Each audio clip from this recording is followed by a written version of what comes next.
قل هل يستوي الذين يعلمون والذين لا يعلمون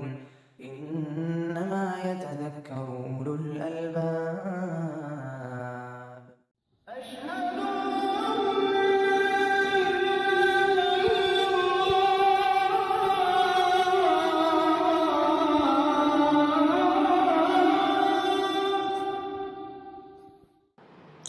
الحمد للہ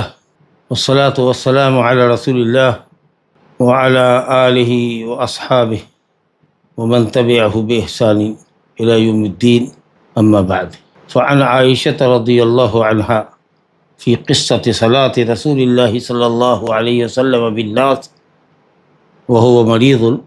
قالت فجاء حتى جلس عن يسار أبي بكر فكان يصلي بالناس جالسا وأبو بكر قائما یقتدی ابو بکر بصلاۃ النبی صلی اللہ علیہ وسلم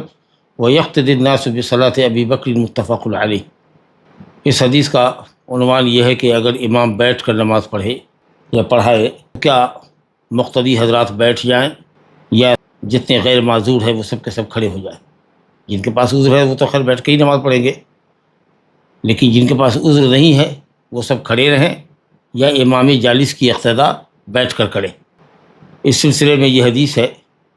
عائشہ رضی اللہ عنہ سے روایت ہے، مرض الموت میں نبی کریم صلی اللہ علیہ وسلم نے لوگوں کی امامت فرمائی۔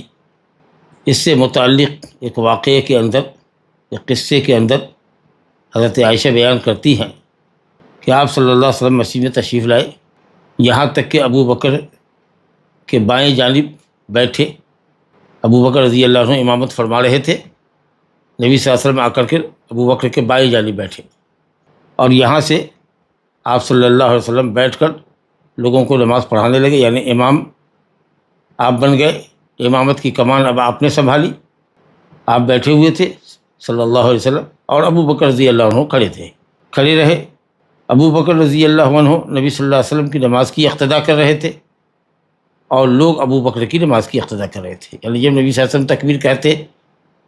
تو ابو بکر کہتے، پھر لوگ کہتے۔ جب نبی صلی اللہ علیہ وسلم رکوع میں چلے جاتے تکبیر کہہ کے تو ابو بکر اللہ اکبر کہہ کے تکبیر جاتے، گویا ان کی حیثیت مبلغ کی تھی،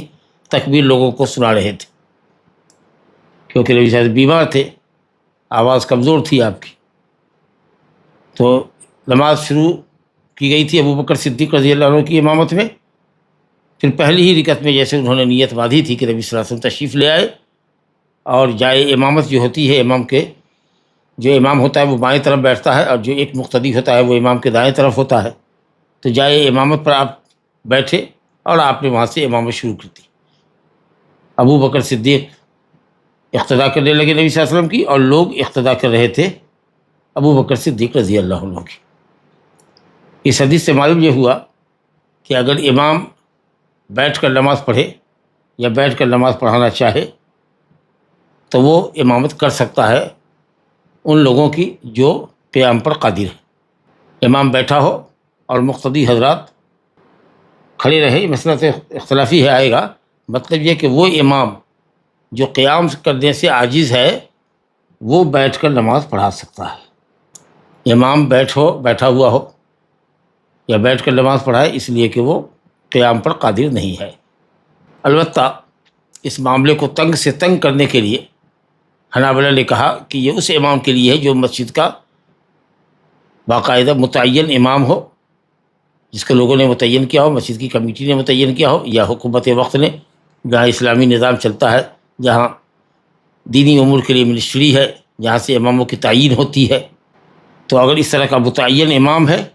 تو اس کے ساتھ یہ خاص ہے۔ اور پھر بیماری ایسی ہو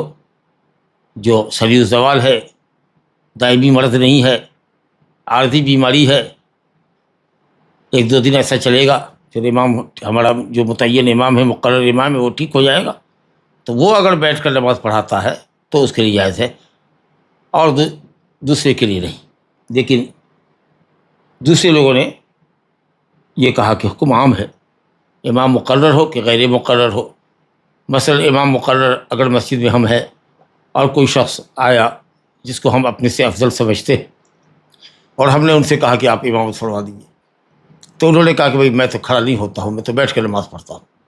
تو وہ بھی امامت بیٹھ کے کر سکتا ہے۔ بیٹھ کر امامت کرا سکتا ہے۔ تو اس لیے یہ حکم عام ہے، صرف امام مقرر امام کے لیے نہیں ہے یہ حکم۔ اصل میں مالکی حنابلہ نے چاہے کہ معاملہ کم سے کم رہے، تاکہ صرف مسجد کے مقرر امام کے لیے یہ گنجائش ہو کہ وہ بیٹھ کر امامت کرا سکتا ہے۔ امام مقرر اور غیر مقرر کے درمیان انہوں نے فرق کیا، جبکہ دوسرا قول یہ کہتا ہے کہ نہیں، حدیث عام ہے، انما جعل الامام لیتم بہ، حضرت ابو ہریرہ رضی اللہ عنہ کی حدیث ہم نے پڑھی تھی، فاذا کبر فکبروا، اور اسی میں ہے واذا صلی قائما فصلوا قیاما واذا صلی جالسا فصلوا جلوسا۔ امام اس لیے مقرر کیا جاتا ہے کہ اس کی اقتداء کی جائے، لہٰذا امام بیٹھ کے پڑھے تو تم سب بیٹھ کے پڑھو، تم سب بیٹھ کے پڑھو کہ تم سب کھڑے ہو کے پڑھو، یہ تو مسئلہ بعد میں آئے گا۔ اس وقت یہ ہے کہ امام اگر بیٹھ کے پڑھے آئے تو اب تو والی بات کے بعد تو کے بعد جو بات ہے اس کو تو دوسرے نمبر پر لائیں گے۔ بات یہ ہوئی کہ امام بیٹھ کے امامت کرا سکتا ہے، خواہ وہ امام مسجد کا مقرر امام ہو یا کوئی دوسرا شخص ہو۔ یہ بھی امام احمد رحمۃ اللہ علیہ کی ایک روایت ہے۔ بہتر یہ ہے کہ یہ حکم عام ہونا چاہیے کہ کوئی بھی امام چاہے مقرر ہو یا غیر مقرر ہو، وزیٹر ہو،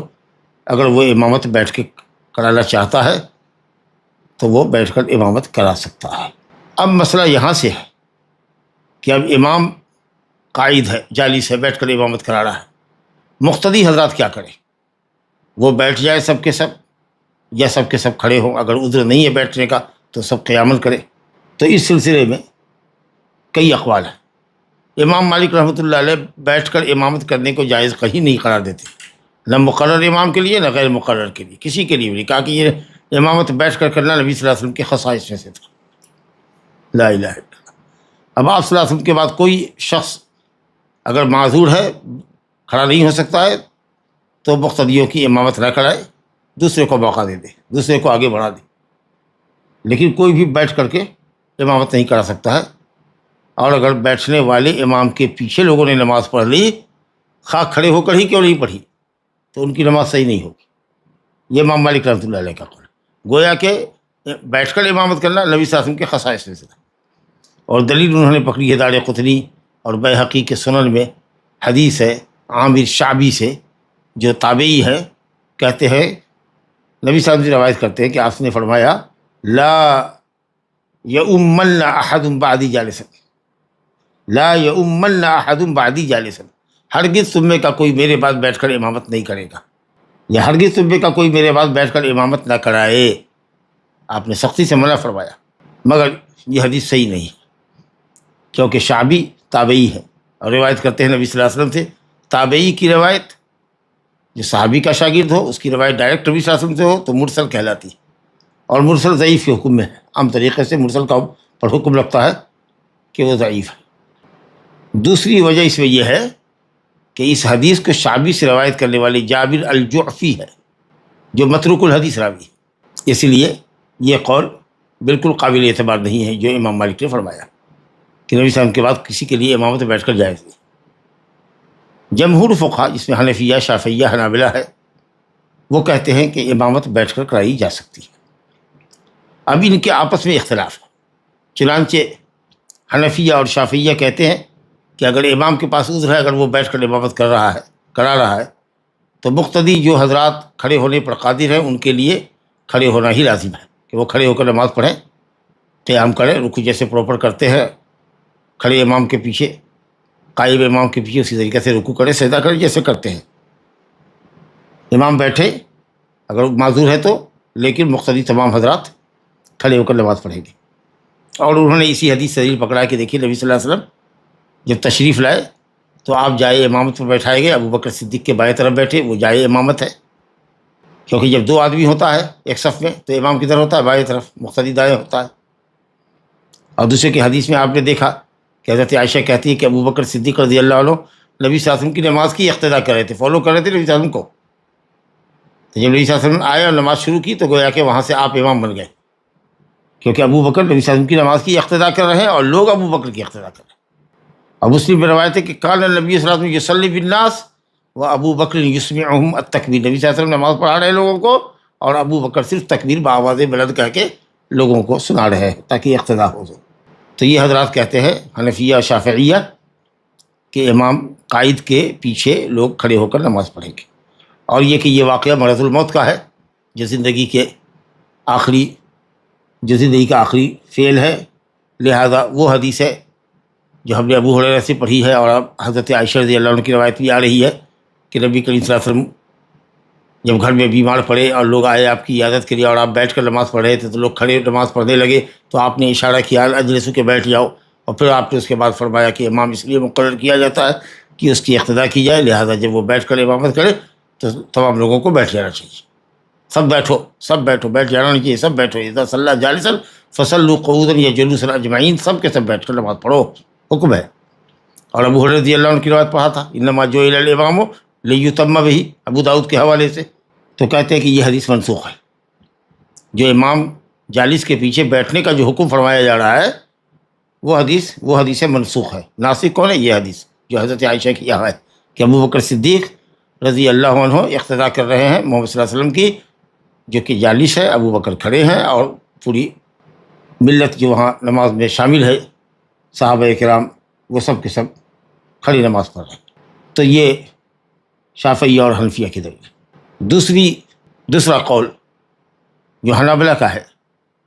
وہ یہ ہے کہ امام جالس کی اقتداء تمام مقتدیوں کو بیٹھ کر ہی کرنی ہوگی، کوئی کھڑا نہیں رہ سکتا۔ ہاں، ایک صورت میں کھڑا ہو سکتا ہے، وہ یہ ہے کہ امام اگر کھڑے ہو کر نماز شروع کرے اور پہلی رکعت میں ہو یا کسی بھی رکعت میں ہو، اگر عذر کی وجہ سے وہ بیٹھ جاتا ہے، نماز اس نے شروع کی تھی حالت قیام میں اور بعد میں پہلی رکعت کے قیام ہی میں صحیح اس کو بیٹھنے کی نوبت آگے بیٹھ گیا، تو اب سارے لوگ کھڑے ہو کر کی اپنی نماز پڑھیں گے جیسے کہ عادتاً پڑھتے ہیں۔ لیکن اگر امام نے تکبیر تحریمہ سے نماز شروع کی ہے بیٹھ کر، تو سب لوگوں کو بیٹھ جانا پڑے گا۔ اور ان کی دلیل جیسا کہ ابو ہریرہ اور حضرت عائشہ رضی اللہ عنہ کی دونوں حدیث جن کا ابھی ذکر کیا گیا کہ امام اس لیے مقرر کیا جاتا ہے کہ اس کی اقتداء کی جائے، لہذا اگر وہ کھڑا ہو کر نماز پڑھاتا ہے تو سب کھڑے ہو، اور ورنہ اگر وہ بیٹھ کر نماز پڑھاتا ہے تو سب کو بیٹھنا ہوگا۔ اور یہ کہ نبی صلی اللہ علیہ وسلم نے اپنے پیچھے کھڑے ہونے والوں کو بیٹھنے کا حکم دیا، تو ایک طرف آپ نے قیام کو قعود سے بدل دیا، کہا کہ کھڑے لوگ تھے کہا بیٹھو، اور پھر آج آپ کہہ رہے ہیں کہ صاحب بیٹھنے والوں کو کہنے کہ پھر کھڑے ہو جاؤ امام جالس کے پیچھے۔ تو ایک چیز جو قیام قعود سے منسوخ ہوا ہے، پھر آپ قعود کو قیام سے منسوخ کر رہے ہیں کہ نہیں امام کے پیچھے کھڑے ہونا ہے، تو یہ شریعت کے اندر نقص کی دلیل ہوگی۔ تو اب سوال یہ ہے کہ جب نماز بیٹھ کے ہی پڑھنا ہے جیسا کہ صریح روایت ہے، اذا صلی جالسا فصلوا جلوسا، اذا صلی جالسا فصلوا قعودا اجمعین یا اجمعون، یہ جو حدیث ہے سب بیٹھ کے پڑھو، تو یہ لوگ کیا حدیث کا جواب دیں گے؟ وہی جواب دیتے ہیں جو ابھی آپ نے امام احمد کے مسئلے میں سمجھا کہ اگر امام نے تکبیر تحریمہ سے نماز شروع کی ہے بیٹھ کر تو سب کو بیٹھنا ہوگا، اور اگر بعد میں امام بیٹھا ہے تو پھر مقتدی کھڑے رہیں گے اور کھڑے کھڑے اپنی نماز مکمل کریں گے جیسے کہ کرتے ہیں۔ وہ کہتے ہیں کہ امامت شروع ہوئی تھی یا نماز شروع کی گئی تھی ابو بکر صدیق کی امامت میں، نبی صلی اللہ علیہ وسلم کی آمد سے پہلے ابو بکر صدیق جو امامت کرتے آ رہے تھے کئی دنوں سے، انہوں نے امامت شروع کی تھی، تو امامت شروع ہوئی تھی نماز کی اس امام کے پیچھے جو کھڑا تھا، بعد میں جو دوسرے امام کی حیثیت سے نبی صلی اللہ علیہ وسلم تشریف لائے وہ آپ بیٹھ گئے نماز شروع ہونے کے بعد، تو یہ کیفیت اسی طرح کی ہے کہ امام نے کھڑے ہو کر نماز شروع کیا اور بعد میں کسی عذر کی وجہ سے وہ بیٹھ گیا، تو اب اگر وہ بیٹھے تو المقتدی کھڑے رہیں۔ تو یہاں صحابہ کرام اس لیے نہیں بیٹھے کہ انہوں نے ابو بکر صدیق کی اقتداء میں نماز شروع کی تھی اور انہوں نے کھڑے ہو کر نماز شروع کی تھی، بعد میں دوسرا امام آ کے بیٹھا یا پہلا امام ہی جس کے پیچھے اقتداء شروع کی تھی وہ بعد میں کسی وجہ سے بیٹھ گیا، تو پھر وہ اپنی نماز مکمل کرے۔ یہ تطبیق دیتے ہیں دونوں روایت کو، اور یہ بہتر تطبیق ہے تاکہ ان صریح حدیثوں کو منسوخ کرنے کی نوبت نہ آئے، کیونکہ اس مسئلے میں اختلاف ہے کہ نبی صلی اللہ علیہ وسلم دائیں بیٹھے تھے کہ بائیں بیٹھے تھے ابو بکر صدیق کے، لیکن صحیح ہے کہ بائیں بیٹھے تھے، اور یہ بات بھی صحیح ہے کہ جائے امامت پر بیٹھے تھے اور امامت آپ ہی کی چل رہی تھی، تو اس لیے اس بات میں بہت دم نہیں ہے کہ آپ امام تھے کہ مقتدی تھے ابو بکر کے، لیکن صحیح یہ ہے کہ آپ کی امامت بعد میں شروع ہوئی تھی، گویا کہ امام جو کھڑا ہو کر نماز شروع کرے بعد میں اگر وہ بیٹھ جائے تو مقتدی حضرات کھڑے رہیں گے، وہ بیٹھیں گے نہیں، لیکن گفتگو سے امام کے پیچھے نماز پڑھنے کی جو تکبیر تحریمہ سے بیٹھ کر نماز کا آغاز کرتا ہے تو اس کے پیچھے تمام مقتدیوں کو بیٹھ کر نماز پڑھنی ہوگی۔ یہ ایک بہترین تطبیق ہے تاکہ دونوں روایت کے درمیان جمع و تطبیق ہو جائے اور دونوں حدیث باقی رہ جائے۔ یا پھر ایک تطبیق اور بھی اہل علم نے کی ہے کہ نبی کریم صلی اللہ علیہ وسلم نے جو فرمایا ہے کہ انما جعل الامام لیتم بہ، اور اس میں فرمایا کہ اذا صلی جالسا فصلوا جلوسا اجمعون یا اجمعین، سب بیٹھ کر نماز پڑھو امام جالس کے پیچھے. یہ حکم ہے، حکم صلو امر کا صیغہ ہے، اور امر وجوب کے لیے آتا ہے. تو امام جالس کے پیچھے مقتدیوں کو بیٹھ کر نماز پڑھنا واجب ہے. لیکن نبی کریم صلی اللہ علیہ وسلم کی جو مرض الموت کا جو عمل ہے کہ آپ بیٹھے رہے اور مقتدی حضرات کھڑے رہے، تو ہم یہ کہیں گے کہ اس فعل نے، اس عمل نے اس حدیث کے امر کو صلو جلوس الاجمعون جو تھا کہ سب بیٹھ کر نماز پڑھو، اس وجوب کو ندب کی طرف پھیر دیا کہ اب وہ حکم واجب نہیں رہا، مستحب رہا. یعنی بہتر یہ ہے کہ امام جالس کی اقتداء بیٹھ کر کی جائے، لیکن جائز ہے کہ امام جالس کے پیچھے کھڑے ہو کر کے بھی نماز پڑھی جا سکتی ہے. بیٹھنا افضل ہے، بٹ کھڑے ہو کر کے بھی نماز پڑھنا جائز ہے. تو ایک تطبیق یہ بھی کر سکتے ہیں بجائے اس کی کہ آپ ناسخ منسوخ کریں، کہیں کہ صلو قعود الاجمعون کے امر کے صیغے کو وجوب سے ندب کی طرف پھیر دیا جائے، اور کہا جائے کہ نبی صلی اللہ علیہ وسلم کا یہ فعل اس بات کی دلیل ہے کہ امام جالس کے پیچھے لوگ کھڑے بھی ہو سکتے ہیں. ویسے افضل یہ ہے کہ بیٹھ کے پڑھیں. ایک دوسری تطبیق ہو جائے گی کہ وجوب سے استحباب کی طرف معاملے کو پھیرا جائے، امر کو استحباب پر محمول کیا جائے، یا ویسا جیسا کہ اکثر حنابلہ نے تطبیق دی ہے کہ امام، مقرر امام یا امامت کرنے والا شخص اگر تکبیر تحریمہ سے بیٹھ کے شروع کرے نماز تو سب بیٹھے، اگر اس نے کھڑے ہو کر شروع کیا ہے، بعد میں اگر امام بیٹھ جائے کسی عذر کی وجہ سے، تو وہ اب بیٹھ کے مکمل کرے اور مقتدی حضرات کھڑے ہو کر کے اپنی نماز پڑھیں. واللہ اعلم. اب امامت کے آداب چل رہے ہیں، جماعت اور امامت. امام کو نماز کیسی پڑھانی چاہیے؟ تو امام کو اپنی قوم کا لحاظ کرنا چاہیے. جو لوگ ان کے پیچھے ہیں ان کی رعایت کر کے نماز پڑھانی چاہیے. نہ بہت لمبی نماز ہو، نہ بہت مختصر ہو، اعتدال پر مبنی نماز ہو. چنانچہ امامت کے آداب بتائے جا رہے ہیں، ضروری تعلیمات بیان کی جا رہی ہیں ائمہ حضرات کے لیے جو مسجدوں میں امام ہیں. فرمایا عن ابی ہریرہ رضی اللہ عنہ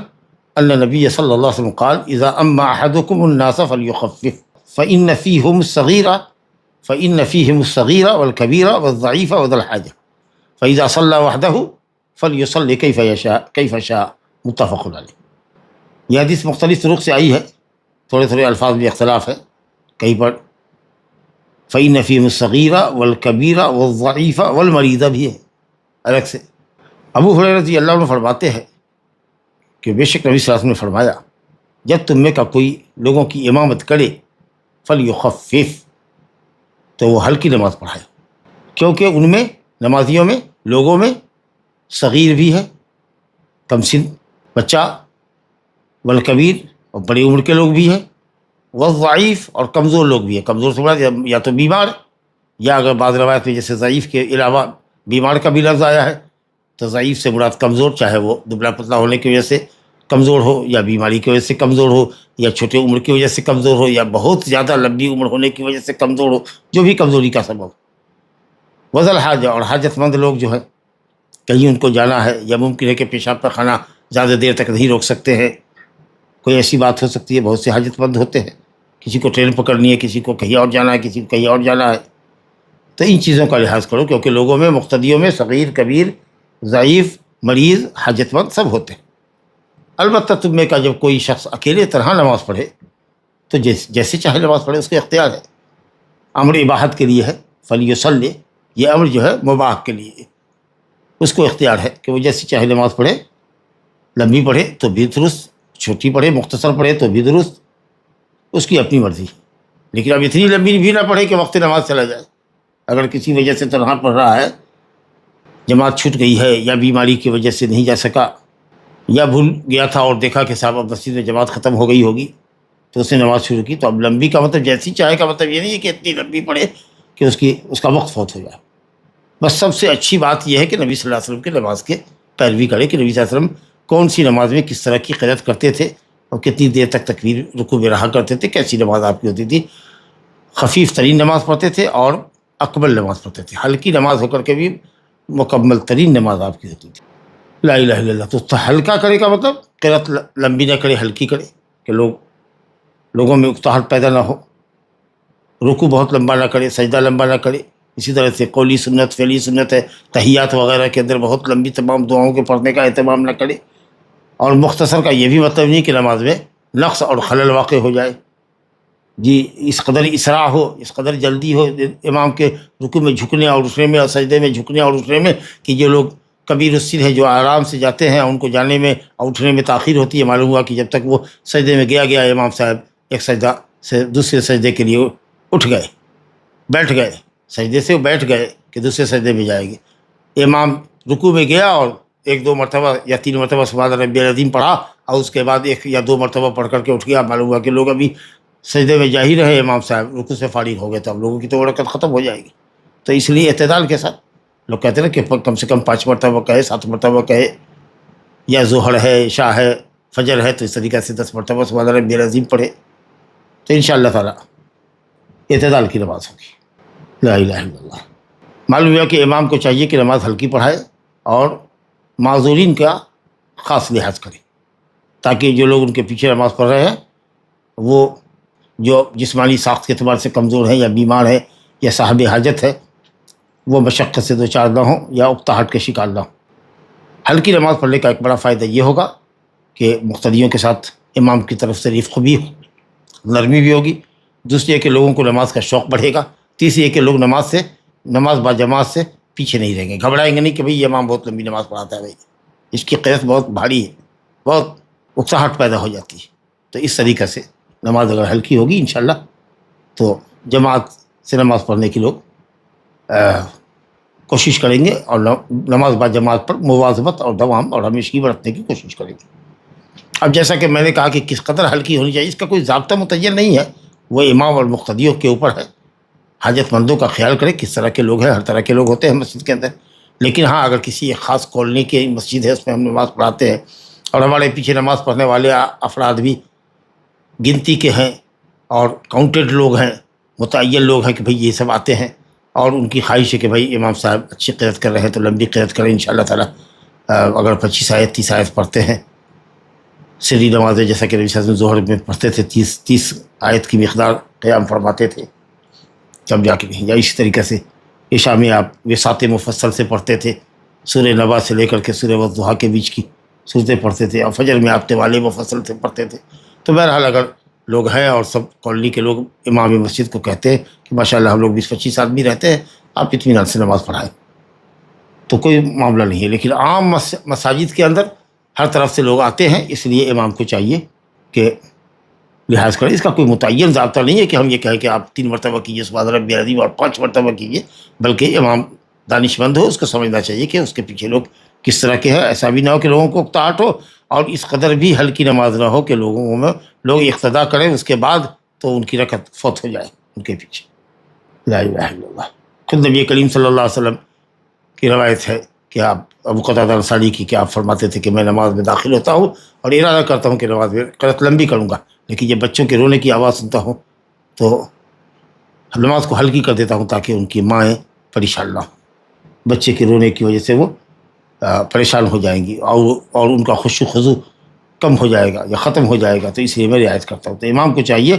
کہ مقتدیوں کے ساتھ نرمی کا معاملہ کرے، اس سے محبت اور امام کے سے لوگوں کی پسندیدگی بھی ہو جائے گی اور لوگ جماعت میں پیچھے نہیں ہٹیں گے۔ البتہ امام تنہا نماز پڑھے تو پھر وہ اپنے نفس کا مالک ہے، جتنی لمبی چاہے جتنی ہلکی چاہے پڑھے۔ وباللہ التوفیق۔ اب جو آگے روایت ہے اس کو دیکھیے کہ کیا نابالغ شخص کے پیچھے بالغین، کبار لوگ، بڑی عمر کے لوگ، بالغ لوگ، عمر دراز لوگ اقتدا کر سکتے ہیں کسی نابالغ امام کی؟ مثال کے طور پر ہمارے درمیان اگر کوئی 7 سال کا، 8 سال کا، 10 سال کا بچہ ہے جو نماز کے مسائل جانتا ہے اور قرآن بھی اس کو سب سے زیادہ حاضرین میں یاد ہے، تو کیا وہ امامت کر سکتا ہے؟ بالکل صحیح اور صریح روایت آپ کے سامنے ہے، صحیح بخاری کی، ابو داؤد کی، نسائی کی، عمر بن سلمہ رضی اللہ عنہ کی حدیث ہے، یا رحمہ اللہ کی۔ یہ دونوں اس لیے کرے کہ اختلاف ہے کہ عمر بن سلمہ صحابی ہے یا نہیں ہے۔ جو وفد گیا تھا نبی صلی اللہ علیہ وسلم کی خدمت میں اسلام سمجھنے کے لیے، ان کے والد اپنے قبیلے جرم کے کچھ لوگوں کو لے کر گئے تھے، تو بعض روایتوں میں ہے کہ عمر بن سلمہ ساتھ تھے، اور بعض روایت میں ہے کہ عمر بن سلمہ ساتھ نہیں تھے۔ اہل علم میں بعض نے ان کو صحابی سمجھا ہے، صحابی صغیر تھے، اور دوسرے علماء نے کہا کہ نہیں، تابعی ہے، نبی صلی اللہ علیہ وسلم کا زمانہ پایا ہے لیکن ملاقات نہیں ہوئی ہے۔ ایسے کو مخضرم کہتے ہیں، جس نے آپ کا زمانہ تو پایا ہو لیکن آپ کو دیکھا نہ ہو۔ بہرحال عمر ابن سلمہ جن کی کنیت ابو یزید ہے یا ابو برید ہے، یہ فرماتے ہیں کہ میرے والد نے کہا جئتکم من عند نبی صلی اللہ علیہ وسلم حقا۔ میرے والد جب لوٹے، ان کے ساتھ ایک وفد تھا، جب وہ لوٹا وفد اپنے قبیلے میں، قبیلہ جرم تھا، جزیرۃ العرب کے اندر ہی ہے، قبیلہ طی عرب کا بڑا مشہور قبیلہ اور بڑا قبیلہ تھا، اسی کا ایک برانچ کہہ لیجیے، یہ قبیلہ جرم تھا جو نارتھ جزیرۃ العرب کے نارتھ میں، جو اس وقت حائل وغیرہ کا جو علاقہ ہے اس طرف یہ قبیلہ آباد تھا، مدینہ سے خاصی دوری پر تھا۔ ان کے والد آئے، کہا کہ میں تم لوگوں کے پاس نبی برحق کے پاس سے آ رہا ہوں، یعنی نبی برحق سے ملاقات کر کے آ رہا ہوں۔ اور اس کے بعد حدیث کو مختصر کیا ہے، پھر انہوں نے نماز کے اوقات بتائے کہ نبی صلی اللہ علیہ وسلم نے نماز کے یہ اوقات بتائے۔ جو یہاں اصل مقصود بذات جملہ تھا اس کو حافظ ابن حجر نے ذکر کیا ہے کہ اسی میں انہوں نے، میرے والد نے یہ بھی سنایا کہ فَإِذَا حَضَرَتِ الصَّلَاةُ فَلْيُؤَذِّنْ أَحَدُكُمْ، جب نماز حاضر ہو جائے، یعنی نماز کا وقت داخل ہو جائے تو تم میں کا کوئی اذان دے۔ اور اذان کا کرائٹیریا ہے کہ جو اچھی طرح سے اذان دے سکے، جہیر الصوت ہو، اس زمانے میں لاؤڈ اسپیکر تو تھا نہیں، آواز بلند ہو، جس کی وہ اذان دے اور کلمات کو صحیح طریقے سے ادا کر سکتا ہو، زیادہ تمدید اور تمطیط ربڑ کے طریقے سے کر کے جو مؤذن کھینچتا ہے تو اس طرح کی اذان نہیں ہو، ہلکی اور نرمی کے ساتھ ہونی چاہیے اذان، لیکن ٹھہر ٹھہر کے ہونی چاہیے۔ تو کہا کہ جب نماز کا وقت آ جائے تو ایک کوئی شخص اذان دے، وَلْيَؤُمَّكُمْ أَكْثَرُكُمْ قُرْآنًا، اور تمہاری امامت وہ کرے جس کو قرآن زیادہ یاد ہے۔ اکثرکم قرآنًا یعنی اکثرکم حفظا للقرآن، جس کو سب سے زیادہ قرآن کی آیتیں یا صورتیں یاد ہوں۔ قال عمر ابن سلیمہ کہتے ہیں لام کی کسرے کے ساتھ، عمر ابن سلیمہ، کہا کہ فنظروا، جب لوگوں نے دیکھا اور غور کیا کہ بھئی کس کو یاد ہے، کتنا یاد ہے، تو میری آبادی میں، میرے قبیلے میں مجھ سے زیادہ کسی کو قرآن کا حافظ انہوں نے نہیں پایا، یعنی سب سے زیادہ قرآن کی آیتیں مجھے کو یاد تھی۔ اور اس کی وجہ یہ تھی، انہوں نے خود بتایا کہ جو قافلے آیا جایا کرتے تھے نبی صلی اللہ علیہ وسلم کے پاس سے، گھڑ سوار رہے ہوں یا اونٹ سوار رہے ہوں، تو عام طریقے سے وہ ہمارے قبیلے میں ٹھہرتے تھے، کیونکہ وہاں پر پانی کا ایک چشمہ تھا، اور میں ان کا استقبال کرتا تھا، وہاں کھڑا رہتا تھا ان لوگوں کے انتظار میں۔ چنانچہ وہ لوگ مجھ کو آگے بیٹھاتے یا اپنے درمیان بیٹھنے کی اجازت دیتے، اور وہ لوگ جو آپس میں دراسہ کرتے یا آیتوں کو پڑھتے پڑھاتے سنتے سناتے، تو میں بھی سن کے ایک اچھا خاصا حصہ قرآن کا مجھے یاد ہو گیا تھا۔ یہ وجہ تھی اصل میں ان کو یاد کرنے کی۔ تو کہتے ہیں کہ سب سے زیادہ قرآن مجھے کو یاد تھا، لوگوں نے پایا کہ مجھ کو سب سے زیادہ یاد ہے، چنانچہ فقدمونی، سب نے مجھ کو ہی امام بنا دیا، آگے بڑھا دیا۔ وَأَنَا ابْنُ 6 أو 7 سنین، اور میں 6 سال کا یا 7 سال کا رہا ہوں گا جب میں امامت کر رہا تھا۔ اللہ اکبر۔ رواہ البخاری و ابو داؤد والنسائی۔ اب حدیث کی سند کا کیا کہنا، بخاری شریف کی حدیث ہے۔ امامت کر رہے تھے، بخاری میں روایت ہے کہ جب امامت کرتے تھے تو ایک چھوٹی سی چادر، دھاری دار چادر، موٹی جھوٹی کمبل ٹائپ کی، یہ بدن پر لپیٹ کے پڑتے تھے، جو ان کے آدھے زانو تک ہی آ کر کرتے تھے۔ 6 سال 7 سال کا بچہ ہی کتنا ہائٹ کا ہوتا ہے، اور اس میں بھی ایک چھوٹی سی چادر کا حصہ بدن پر رکھ کر کے یا باندھ کر کے، گردن پر باندھ کر کے نماز پڑھتے تھے، جس میں آدھے زانو تک، آدھی تھائی تک آیا کرتا تھا۔ اب اس کے بعد جو سجدے سے اٹھتے تھے تو کبھی کسی عورت نے سر اٹھایا ہوگا امام کی تکبیر کے ساتھ ہی، تو اس کی نظر پڑ گئی ہوگی کہ امام صاحب کی جو سرین ہے، ہپ جو ہے، وہ پیچھے سے نظر آ گئی۔ تو اس خاتون نے کہا کہ بھائی اپنے لوگوں سے کہا کہ وارو اللہ یا غتو اللہ استقاریکم، اپنے امام صاحب کی، قاری صاحب کی سرین تو کم سے کم ہم سے چھپاؤ، یعنی کپڑا ذرا بڑا سلا دو بھائی۔ تو کہتے ہیں عمر ابن سلیمہ کہ لوگوں نے مجھ کو ایک قمیص خرید دی، میں بہت خوش ہوا اس قمیص سے، جو فطری طور پر نئی چیز ملتی ہے، اور خاص کے بچوں کو جب نیا کپڑا ملے، نئی چیز ملے، تو اس کی خوشی کا کیا کہنا، یہ نیچر ہے۔ تو یہ صورتحال تھی ان کی۔ جی بہرحال یہ حدیث واضح طور پر ذات کرتی ہے کہ امامت وہی شخص کرے گا جس کو قرآن مجید زیادہ یاد ہو۔ وَلْيَؤُمُّكُمْ أَكْثَرُكُمْ قُرْآنًا، جیسا کہ حدیث میں لفظ ہے، اور ابھی روایت آگے ہی آئے گی ابو مسعود البدری رضی اللہ عنہ کی، کہ اس میں بھی آپ صلی اللہ علیہ وسلم نے فرمایا ہے، مسلم شریف کی روایت ہے، یؤم القوم اقرأہم لکتاب اللہ، قوم کی امامت وہ کرے جو کتاب اللہ کا سب سے اچھا پڑھنے والا یا سب سے زیادہ پڑھنے والا ہو، اقرأکم یعنی جس کو زیادہ قرآن یاد ہو، یہ کرائٹیریا ہے اقرا کی، یعنی جس کو قرآن زیادہ یاد ہو۔ اب بعضوں نے کہا کہ جو اچھی طریقے سے قرآن پڑھنا جاتا، عربی زبان میں کہتے ہیں اقرا، اس شخص کو قاری کے مقابلے میں اقرا ہے جو زیادہ اچھا پڑھنا جانتا۔ تو یہ لغوی تفسیر ہوئی، لیکن سنت کی تشریح سنت سے کیجیے۔ تو خود انہوں نے عمر ابن سلمہ نے کہا کہ لوگوں کو میں جب دیکھا گیا تو مجھ کو لوگوں نے پایا کہ مجھ کو سب سے زیادہ قرآن یاد ہے۔ تو اقرا کا مطلب یہ نہیں کہ کس کو کتنا زیادہ اچھا سے پڑھنے آتا ہے، بلکہ کس کو کتنا زیادہ قرآن یاد ہے، یہ صحیح معنی ہے۔ کیونکہ اس کے بعد مسئلہ مسائل کا علم دوسرے نمبر پر کہ فَإِنْ كَانُوا فِي الْقِرَاءَةِ فَإِذَا كَانُوا یا فَإِنْ كَانُوا فِي الْقِرَاءَةِ سوا، جب قرأت میں برابر ہوں یعنی قرآن سب کو برابر سے یاد ہو، تب پھر دوسرا کرائٹیریا ہے فَعَالَمُهُمْ بِالسُنَّةِ، کہ جس کو سنت کا مسائل کا اور دین کے سمجھ اور نماز کے مسائل کی سمجھ کس کو زیادہ حاصل ہے۔ حدیث سامنے آ رہی ہے، تو یہ حدیث بتاتی ہے کہ قرآن جس کو زیادہ یاد ہو، بشرطے کہ امامت کے آداب اور مسائل سے ضروری حد تک وہ واقف ہے، اس کے پاس قرآن بھی اس کو ہے، اس کے پاس علم بھی ہے، تو وہ ایسے لوگوں کی امامت کر سکتا ہے جو اس سے عمر میں بڑے ہوں یا بالغ ہوں یا کبیر السن ہی کیوں نہ ہو، جن کو اس بچے امام یا صغیر امام کے مقابلے میں قرآن کم یاد ہو۔ اچھا، یہ جن لوگوں نے بڑھایا تھا عمر ابن سلمہ کو، وہ سب صحابی تھے، آئے تھے نبی صلی اللہ علیہ وسلم سے ملاقات کر کے۔ تو اگر ان کی امامت ناجائز ہوتی، زمانہ نزول وحی کا ہے، قرآن اتر رہا ہے، نماز جیسی اہم چیز غلط ہو رہی ہے، ایک بچے کے پیچھے نماز پڑھی جا رہی ہے جس پر ابھی نماز فرض نہیں ہوئی ہے، اس کی نماز نفل ہو رہی ہوگی، یا بچہ ابھی غیر مکلف ہے، مرفوع القلم ہے،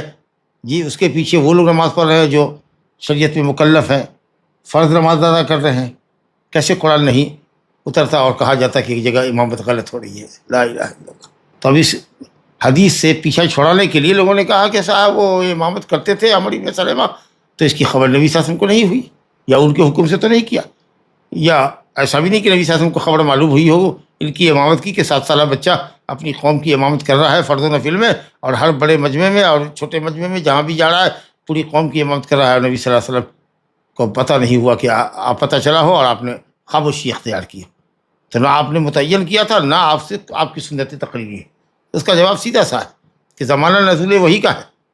اور نماز غلط ہو رہی ہے، باطل ہو رہی ہے آپ کے کہنے کے مطابق کہ بچے کی اقتداء بالغ نہیں کر سکتا ہے اس بچے کی جس پر نماز فرض نہیں ہوئی اور قرآن اتر نہیں رہا ہے، اور بھی نماز جیسی اہم رکن کا مسئلہ ہے۔ دوسرے کہ جن لوگوں نے امامت کے لیے بڑھایا تھا وہ سب صحابہ کرام تھے، اور سب کے سب خاموش تھے ان کی امامت کے اوپر۔ ایک طرح سے یہ کہہ لیجیے کہ وہاں پر جو حضرات صحابہ کرام تھے ان کا اجماع تھا کہ عمر بن سلمہ کو حق ہے امامت کرنے کا، کیونکہ اس کو قرآن سب سے زیادہ یاد ہے۔ تو بہرحال ایک قول تو یہ ہے کہ صاحب اگر نابالغ بچہ ہے اور اس کو نماز کے مسائل معلوم ہے اور قرآن سب سے زیادہ اس کو یاد ہے تو ہی امامت کا اہل ہے، یہ قول امام شافعی رحمۃ اللہ علیہ کا ہے۔ اور بجا طور پر انہوں نے اس حدیث پر عمل کیا ہے، امام بخاری وغیرہ نے بھی ذکر کیا ہے، باب بھی قائم کیا ہے کہ بچہ بڑوں کی امامت کر سکتا ہے۔ لا الہ الا اللہ۔ دوسرا جو قول ہے جمہور کا، یعنی حنفیہ، مالکیہ اور حنابلہ تک، یہ کہتے ہیں کہ نہیں صاحب یہ بچے کی امامت صحیح نہیں ہوگی، کیونکہ امام اور مقتدی کے لیے آپ صلی اللہ علیہ وسلم نے جو فرمایا تھا انما جعل الامام لیتم بہ، امام اس لیے مقرر کیا جاتا ہے کہ اس کی اقتداء کی جائے، اور آپ نے فرمایا فلا تختلفوا علی امامکم یا فلا تختلفوا علیہ، امام کی اقتداء کرو اس سے اختلاف نہ کرو۔ تو کہتے ہیں کہ نیت کا جو اختلاف ہے کہ بچہ جو نماز پڑھا رہا ہے وہ نفل کی نیت ہے اس کی، کیونکہ فرض تو اس پر ابھی نماز ہوئی نہیں ہے تو لازماً وہ اس کی نماز نفل ہے، اور قوم فرض پر پڑھ رہی ہے، تو اسے نیت کا اختلاف بھی اختلاف، اسے اس حدیث کے خلاف۔ حالانکہ آپ سمجھ رہے ہیں کہ صرف عمر بن سلمہ کی حدیث سے پیچھا چھڑانے کے لیے تعویل کی جا رہی ہے، یا یہ کہہ دیا کہ صاحب ابھی وہ بچہ ہے، مرفوع القلم ہے، غیر مکلف ہے، وہ ایسے ہی جیسے کہ مجدودی والا، اور بھی کچھ باتیں کی جیسے کہ ابھی بتایا میں نے کہ نبی صلی اللہ علیہ وسلم نے امام مقرر نہیں کیا تھا، یا آپ کی سنت تقریر بھی اس مسئلے میں حاصل نہیں ہے، لہذا یہ حدیث قابل عمل نہیں ہے۔ سبحان اللہ، یہ سب تعویل کمزور ہے۔ راجح قول انشاءاللہ حدیث کی روشنی میں یہی ہے کہ اگر امامت کے لیے کوئی بڑا آدمی نہیں ہے جس کو قرآن زیادہ یاد ہو، بچہ ہے ہمارے درمیان جس کو قرآن زیادہ یاد ہے اور نماز کے ضروری آداب اور مسائل کا اس کو علم ہے تو وہ انشاءاللہ امامت کرے گا تو اس کی امامت صحیح ہوگی. جیسا کہ آپ نے حدیث کا استدلال دیکھا، اور جو تعویل انہوں نے کی وہ غلط کی ہے. اور یہ جو حدیث ہے فلا تختلفوا علیہ انما جعل الامام لیتم به لیقتدى به فلا تختلفوا علیہ کا مطلب افعال کی ادائیگی میں، جیسا کہ خود نبی صلی اللہ علیہ وسلم نے واضح کیا. یہ بات کئی مرتبہ پہلے بھی ہمارے درس میں آ چکی ہے، حدیث پڑھا تھا ہم نے ابو رضی اللہ عنہ کی، اذا کبر فکبر، جب وہ تکبیر کہہ لے تو تکبیر کرو، اذا رکع فرکعوا، جب وہ رکوع میں چلا جائے پورے طریقے سے اپنے ہاتھ کو گاڑ دے گھٹنے پر، پیٹھ کمر سیدھی ہو جائے، تب تمہاری کمر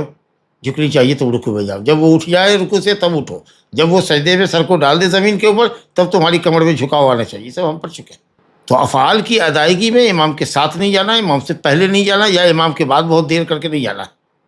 تو یہ جو ہے عدم اختلاف کے امام سے اختلاف نہ کرو افعال کی ادائیگی میں،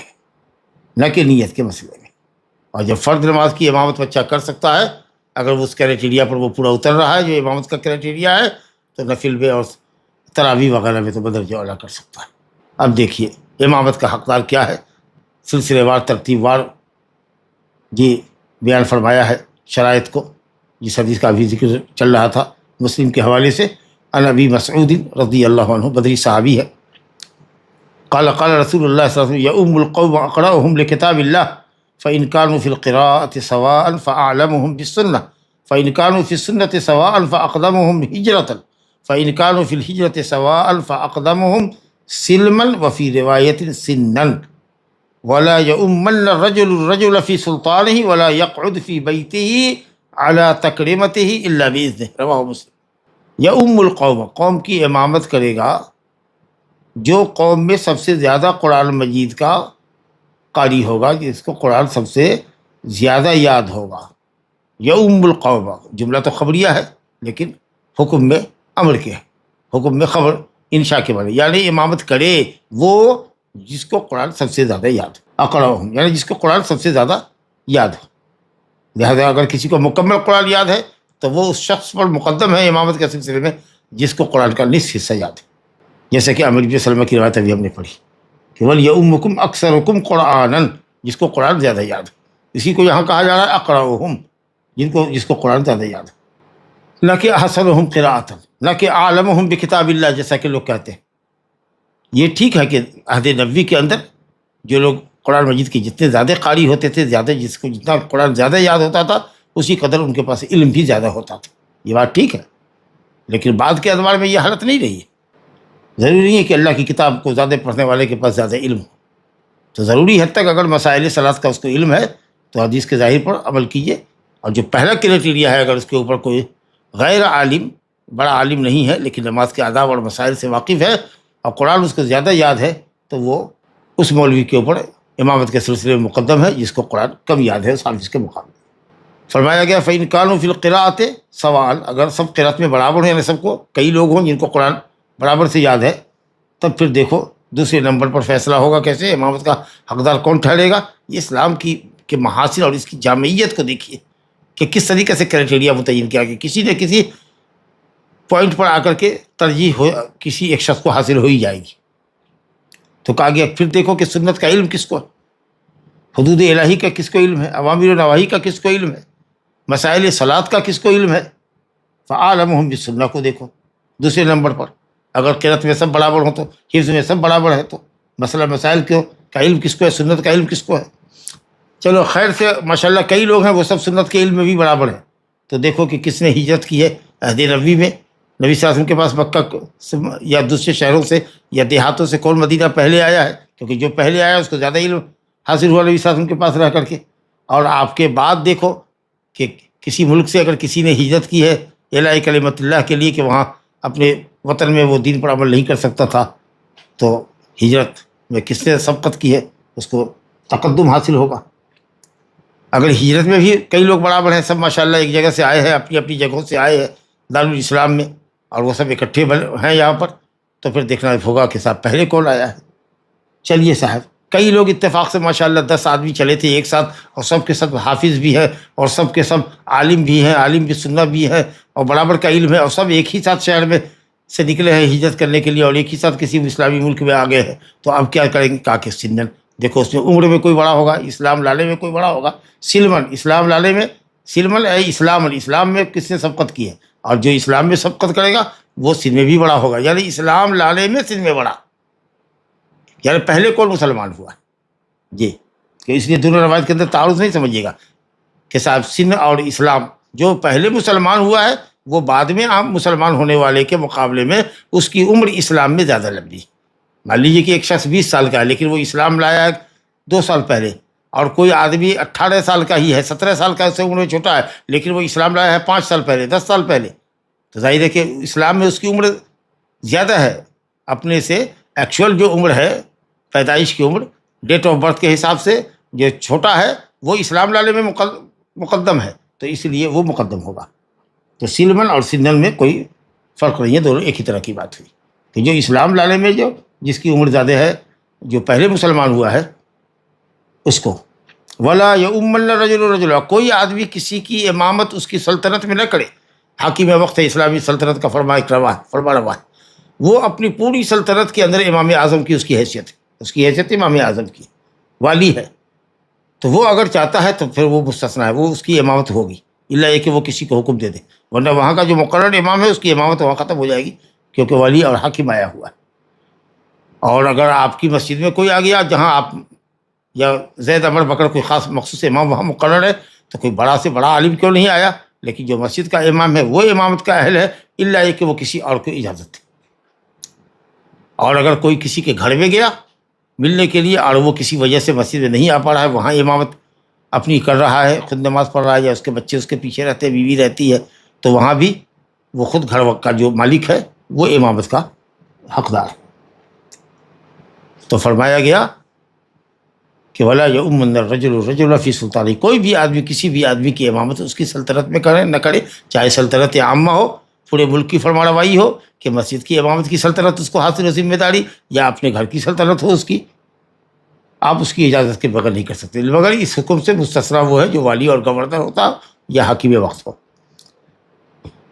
اسی طریقے سے اگر کوئی کسی کے گھر میں جاتا ہے تو ولا یقعد فی بیتہ علی تکریمتہ اے علی فراشہ، کوئی کسی کے بستر پر، اور خاص کر اس کی وہ جگہ جس سے وہ بیٹھتا ہے، جیسے مجلس ہے اور مجلس کے اندر بیچ کی جو کرسی ہے وہ صاحب خانہ کے لیے،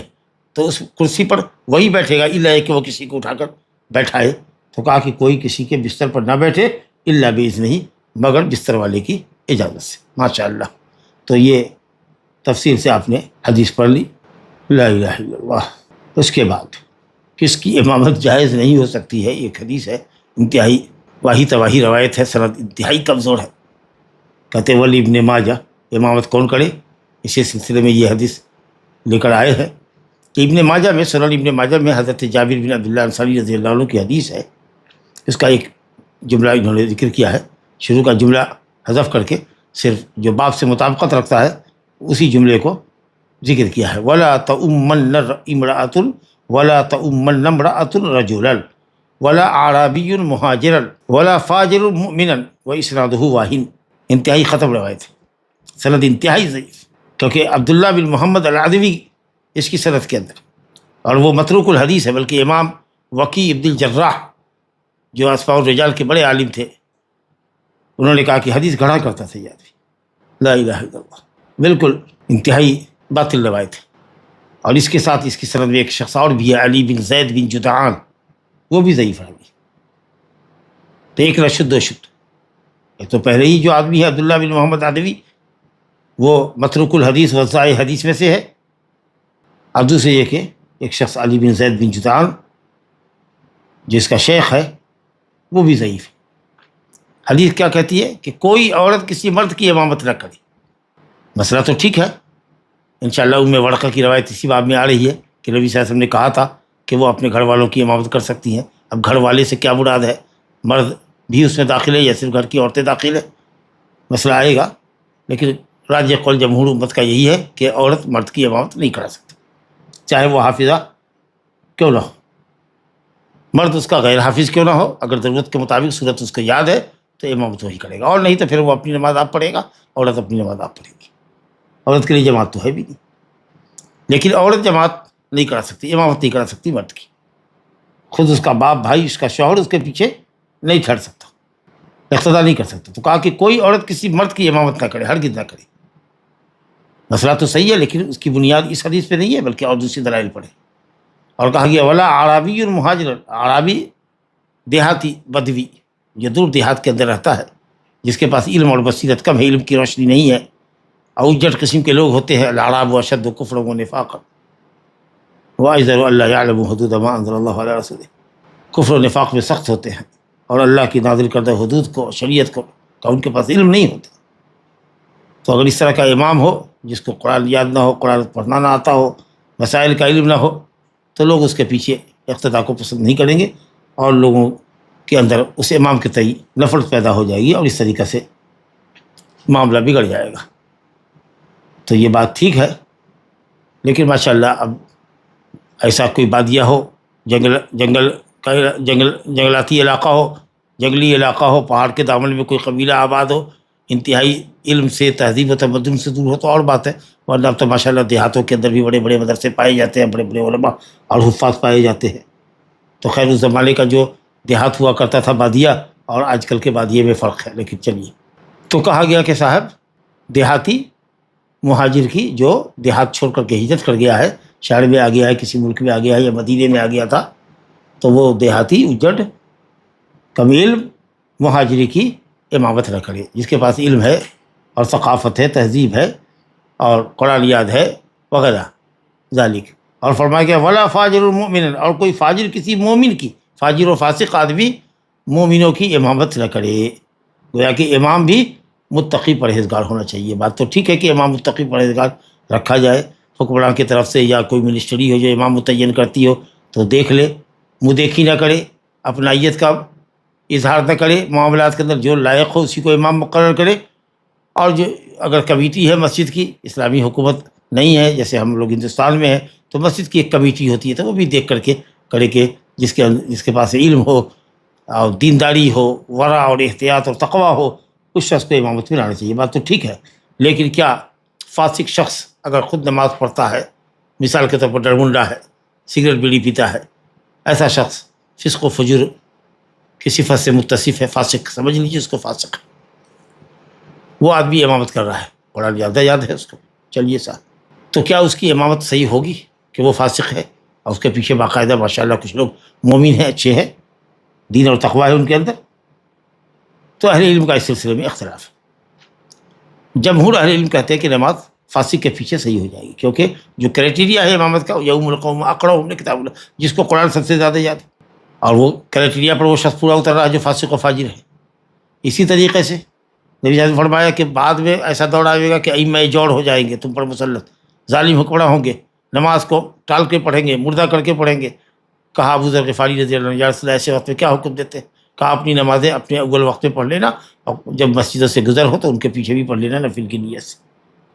تو ائمہ جور تو فاسق اور فاجر ہوتے ہیں، اور کئی بڑے صحابہ کرام نے نماز پڑھی. حضرت عبداللہ بن عمر رضی اللہ عنہ حجاج بن یوسف کے پیچھے نماز پڑھتے تھے. اسی طریقے سے ابو سعید خدری نے مروان بن حکم کے پیچھے، جو مدینے میں گورنر تھا، اس کے پیچھے نماز پڑھی ہے. حسن و حسین رضی اللہ عنہ نے بھی مروان بن حکم کی اقتدا کی ہے. تو اگر نماز صحیح نہیں ہوتی تو پھر یہ حضرات صحابہ کیسے کرتے؟ اس لیے انشاءاللہ تعالی راجح یہ ہے کہ امامت صحیح ہو جائے گی، اور اس کے پیچھے فاسق کے پیچھے مومنین کی نماز ہو جائے گی. لیکن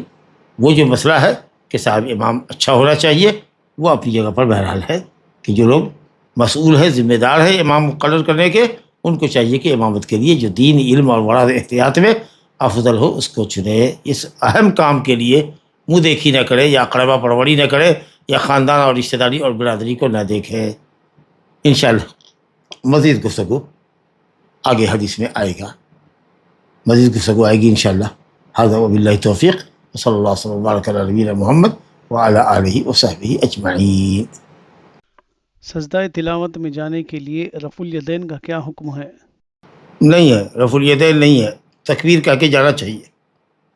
اور نماز میں ہو تو تکبیر کہہ کے اٹھنا چاہیے. اور اگر نماز میں نہیں ہے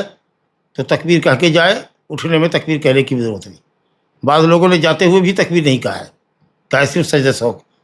سجدہ تلاوت کر لیں، حتیٰ کہ نماز میں بھی تکبیر کے قائل نہیں، لیکن فی کل خفض و رفع، ہر جھکنے میں، ہر اٹھنے میں تکبیر ہے. تو اس لیے سجدہ تلاوت اگر نماز میں ہو تو جاتے ہوئے بھی کرے امام، تکبیر اللہ اکبر اور اٹھتے ہوئے بھی۔ اگر نماز کے باہر ہے کوئی تو کھڑے ہونے کی ضرورت نہیں ہے، رفع الیدین کی ضرورت نہیں ہے، اللہ اکبر کہہ کے سجدے میں چلا جائے اور پھر اٹھ جائے، پھر سلام پھیرنے کی ضرورت نہیں ہے دائیں بائیں، اور پھر اللہ اکبر کہنے کی ضرورت بھی نہیں۔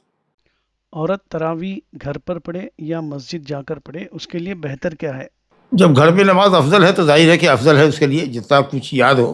اسی میں وہ پڑھے، چاہے تو قرآن مجید دیکھ کے بھی پڑھے،